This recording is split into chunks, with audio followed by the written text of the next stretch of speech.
سعادت حسن منٹو کا افسانہ آنکھیں۔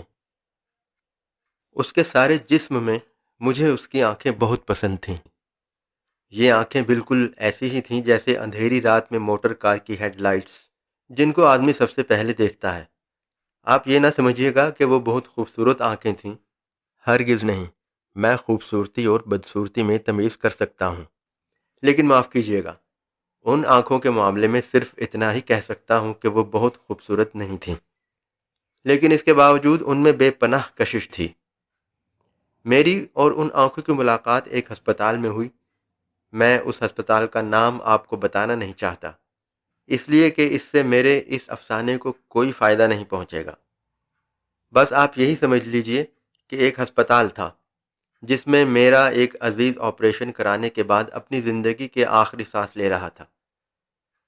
یوں تو میں تیمارداری کا قائل نہیں، مریضوں کے پاس جا کر ان کو دم دلاسا دینا بھی مجھے نہیں آتا، لیکن اپنی بیوی کے پہم اصرار پر مجھے جانا پڑتا کہ میں اپنے مرنے والے عزیز کو اپنے خلوص اور محبت کا ثبوت دے سکوں۔ یقین مانیے کہ مجھے سخت کوفت ہو رہی تھی۔ ہسپتال کے نام سے ہی مجھے نفرت ہے، معلوم نہیں کیوں۔ شاید اس لیے کہ ایک بار بمبئی میں اپنی بوڑھی ہمسائی کو، جس کی کلائی میں موچ آ گئی تھی، مجھے جے ہسپتال میں لے جانا پڑا تھا۔ وہاں کیجویلٹی ڈپارٹمنٹ میں مجھے کم از کم 2.5 گھنٹے انتظار کرنا پڑا تھا۔ وہاں میں جس آدمی سے بھی ملا، لوہے کی مانند سرد اور بے حس تھا۔ میں ان آنکھوں کا ذکر کر رہا تھا جو مجھے بے حد پسند تھیں۔ پسند کا معاملہ انفرادی حیثیت رکھتا ہے۔ بہت ممکن ہے اگر آپ یہ آنکھیں دیکھتے تو آپ کے دل و دماغ میں کوئی رد عمل پیدا نہ ہوتا۔ یہ بھی ممکن ہے کہ آپ سے اگر ان کے بارے میں کوئی رائے طلب کی جاتی تو آپ کہہ دیتے، نہایت واہیات آنکھیں ہیں۔ لیکن جب میں نے اس لڑکی کو دیکھا تو سب سے پہلے مجھے اس کی آنکھوں نے اپنی طرف متوجہ کیا۔ وہ برقع پہنے ہوئے تھی مگر نقاب اٹھا ہوا تھا۔ اس کے ہاتھ میں دوا کی بوتل تھی اور وہ جنرل وارڈ کے برآمدے میں ایک چھوٹے سے لڑکے کے ساتھ چلی آ رہی تھی۔ میں نے اس کی طرف دیکھا تو اس کی آنکھوں میں جو بڑی تھیں، نہ چھوٹی، سیاہ تھی نہ بھوری، نیلی تھی نہ سبز، ایک عجیب قسم کی چمک پیدا ہوئی۔ میرے قدم رک گئے، وہ بھی ٹھہر گئی۔ اس نے اپنے ساتھی لڑکے کا ہاتھ پکڑا اور بوکھلائی ہوئی آواز میں کہا، تم سے چلا نہیں جاتا؟ لڑکے نے اپنی کلائی چھڑائی اور تیزی سے کہا، چل تو رہا ہوں، تو اندھی ہے۔ میں نے یہ سنا تو اس لڑکی کی آنکھوں کی طرف دوبارہ دیکھا۔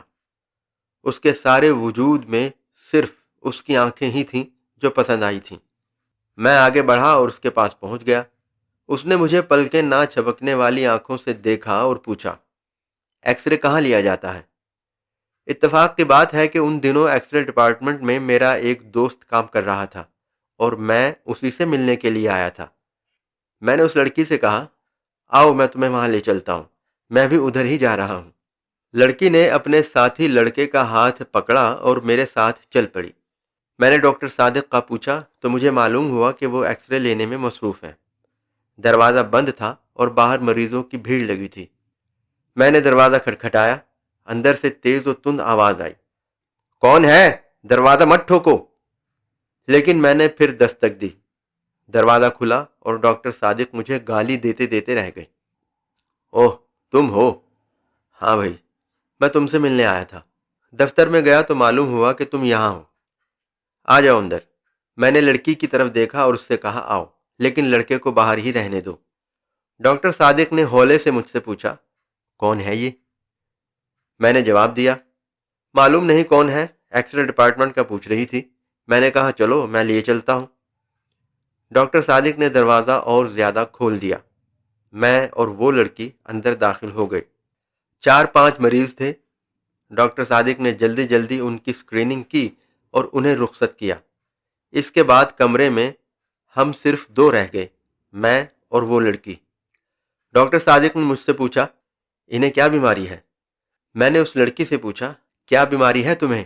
ایکس رے کے لیے تمہیں کس ڈاکٹر نے کہا تھا؟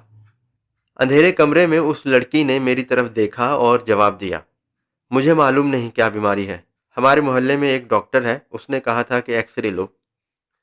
ڈاکٹر صادق نے اس سے کہا کہ مشین کی طرف آئے۔ وہ آگے بڑھی تو بڑے زور کے ساتھ اس سے ٹکرا گئی۔ ڈاکٹر نے تیز لہجے میں اس سے کہا، کیا تمہیں سجھائی نہیں دیتا؟ لڑکی خاموش رہی۔ ڈاکٹر نے اس کا برقع اتارا اور اسکرین کے پیچھے کھڑا کر دیا۔ پھر اس نے سوئچ آن کیا۔ میں نے شیشے میں دیکھا تو مجھے اس کی پسلیاں نظر آئیں۔ اس کا دل بھی ایک کونے میں کالے سے دھبے کی صورت میں دھڑک رہا تھا۔ ڈاکٹر صادق 5-6 منٹ تک اس کی پسلیوں اور ہڈیوں کو دیکھتا رہا۔ اس کے بعد اس نے سوئچ آف کر دیا اور روشنی کر کے مجھ سے مخاطب ہوا۔ چھاتی بالکل صاف ہے۔ لڑکے نے معلوم نہیں کیا سمجھا کہ اپنی چھاتیوں پر جو کافی بڑی بڑی تھیں دوپٹے کو درست کیا اور برقع ڈھونڈنے لگی۔ برقع ایک کونے میں میز پر پڑا تھا۔ میں نے بڑھ کر اسے اٹھایا اور اس کے حوالے کر دیا۔ ڈاکٹر صادق نے رپورٹ لکھی اور اس سے پوچھا، تمہارا نام کیا ہے؟ لڑکی نے برقع اوڑھتے ہوئے جواب دیا، جی میرا نام حنیفہ ہے۔ حنیفہ۔ ڈاکٹر صادق نے اس کا نام پرچی پر لکھا اور اس کو دے دی۔ جاؤ یہ اپنے ڈاکٹر کو دکھا دینا۔ لڑکی نے پرچی لی اور قمیض کے اندر اپنی انگیا میں اڑس لی۔ جب وہ باہر نکلی تو میں غیر ارادی طور پر اس کے پیچھے پیچھے تھا، لیکن مجھے اس کا پوری طرح احساس تھا کہ ڈاکٹر صادق نے مجھے شک کی نظروں سے دیکھا تھا۔ اسے جہاں تک میں سمجھتا ہوں اس بات کا یقین تھا کہ اس لڑکی سے میرا تعلق ہے، حالانکہ جیسا آپ جانتے ہیں ایسا کوئی معاملہ نہیں تھا، سوائے اس کے کہ مجھے اس کی آنکھیں پسند آ گئی تھیں۔ میں اس کے پیچھے پیچھے تھا۔ اس نے اپنے ساتھی لڑکے کی انگلی پکڑی ہوئی تھی۔